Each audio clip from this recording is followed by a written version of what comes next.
বন্ধু বন্ধু শব্দটি ভীষণ ক্ষুদ্র একটি শব্দ, অথচ এর অর্থ বৃহৎ। বন্ধুত্ব মানে সম্পর্ক, ভালোবাসা, গভীরতা সমস্ত কিছুকেই বোঝায়। বন্ধুত্ব মানে ছোটবেলায় হারিয়ে যাওয়া, যার কাছে বা যাদের কাছে অজান্তেই মনের সমস্ত গোপন কথা শেয়ার করা, যাদের কাছে অজান্তেই নিজেকে লুটিয়ে দেওয়া। পরিবারের পর যে সবচাইতে কাছে, সেই হলো বন্ধু। শব্দটি ভীষণ ক্ষুদ্র হলেও এর অর্থ কিন্তু অনেক। যাদের কাছে আমাদের এক রাশ গল্প জমে থাকে, যাদের সাথে বসে কখন ঘন্টার পর ঘন্টা পেরিয়ে যায়, ঘড়ির কাঁটা কখন দ্রুত গতিতে এগিয়ে যায় টেরই পাওয়া যায় না, যাদের সাথে আবেগে ভেসে চলা।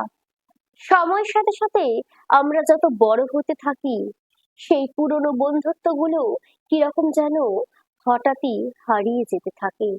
কখন যেন সবকিছু ওলট পালট হয়ে যায়। এই ছোট্টবেলার চেনা মুখগুলো হঠাৎই অচেনা হতে লাগে, সেই চেনা স্পর্শ হঠাৎই অচেনা হয়ে যায়।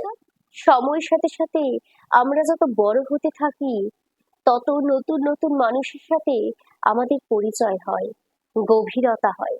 কিন্তু সব গভীরতাই কি বন্ধুত্ব? না, কখনোই নয়। আমরা যদি সবাইকেই বন্ধুত্বের জায়গায় দাঁড় করাই, তাহলে বন্ধু কথাটি আসলেই তার নিজের অস্তিত্ব হারায়। তাই পরিচিত মানুষের সাথে পরিচিতি হয়ে থাকাটাই শ্রেয়, বন্ধুত্বে নয় বরং চেনা অর্থে। নমস্কার। কলমে এবং কণ্ঠে তন্নি রয়।